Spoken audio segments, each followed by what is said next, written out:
что у нас встроен какой-то механизм преобразования, да, информации, понятно для нас информации. Да?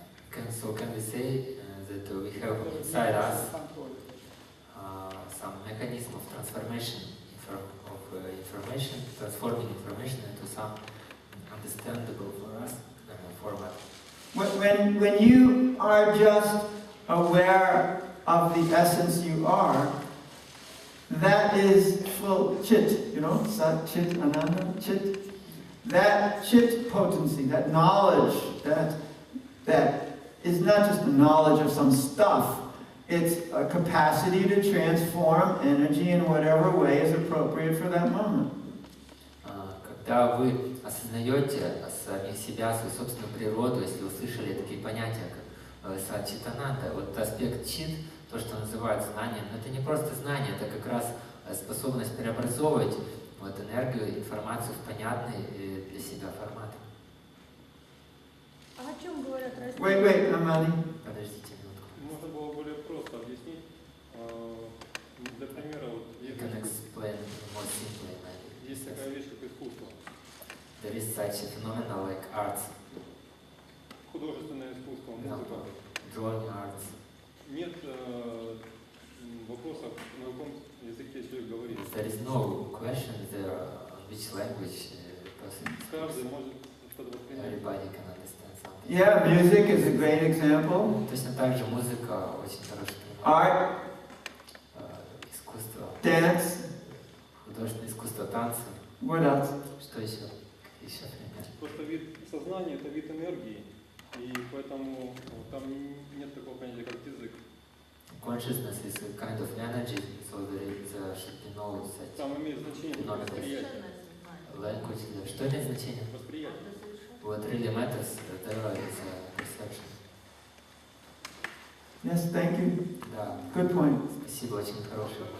Стран, где люди стремятся обнять деревья определенного временного времени, цветения, исполнить желания, осчастливить. Насколько это серьезно занимается? Do you consider to be serious enough, like in some cultures, there are traditions to embrace some trees during a certain time and they blossom? Для чего? Осчастливить желания. To gain fortune, to fulfill desires. I think there's all this idea of embracing nature, of the rites of passage in connection with the passing seasons and everything has enormous value.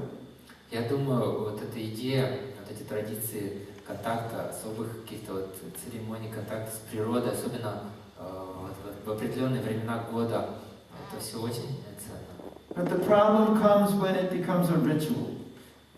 Но проблема в том, когда это превращается просто в пустые ритуалы. That no longer requires your aware, conscious participation in what's going on. Которые больше не требуют от вас осознанного участия, сильного осознания того, что происходит. I was even thinking that last night, which is interesting you brought it up. Вообще интересно, что подняли эту тему, я вчера уже об этом думал.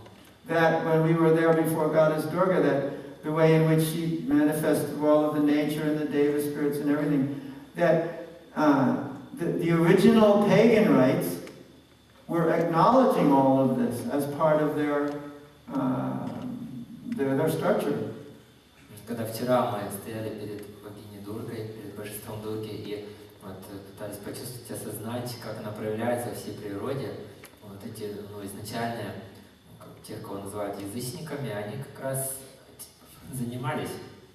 And to a large extent, the modern religions pushed aside this connection to nature and insisted that the connection only be through some faith and belief in that divine being somewhere else.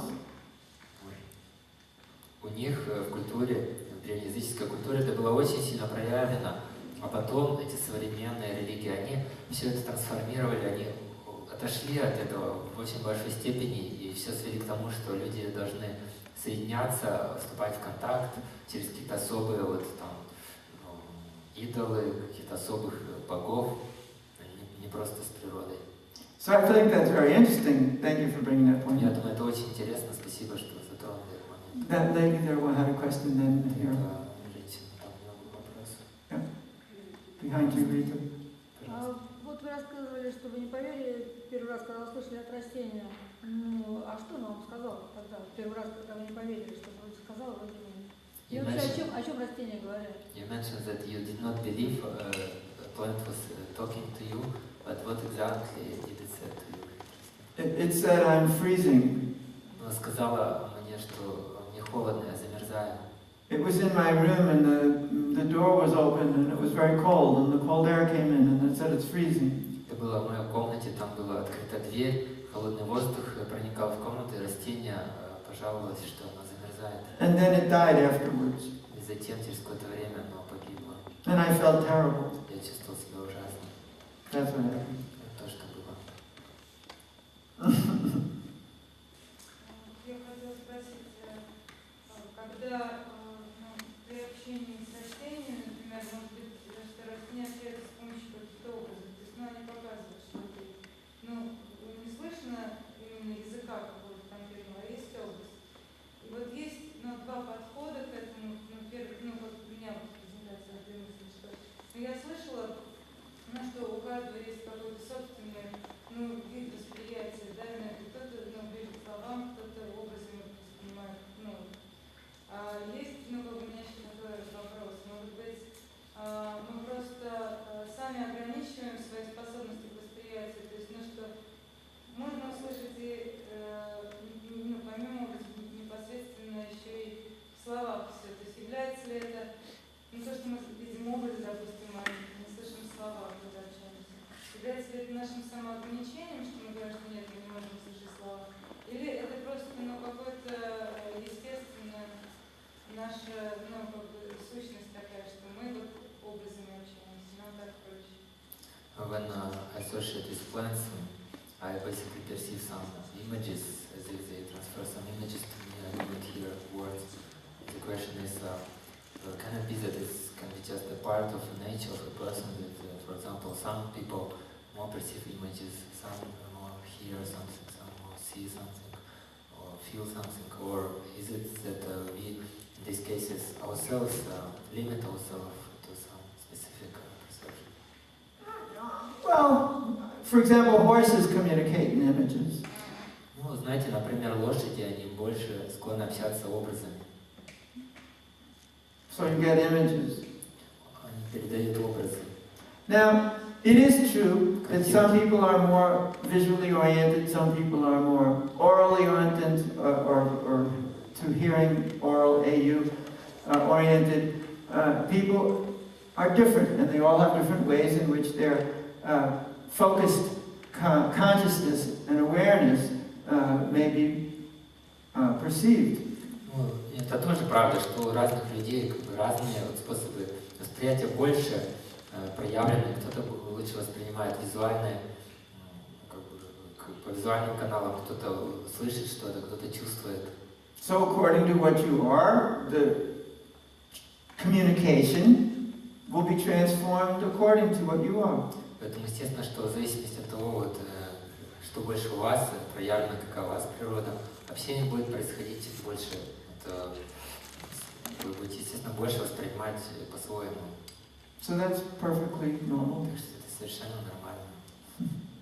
То есть не является ли самоограничением, когда мы понимаем, что у меня так, и не пытаемся дальше дойти до того, чтобы услышать что-то более конкретное, простите.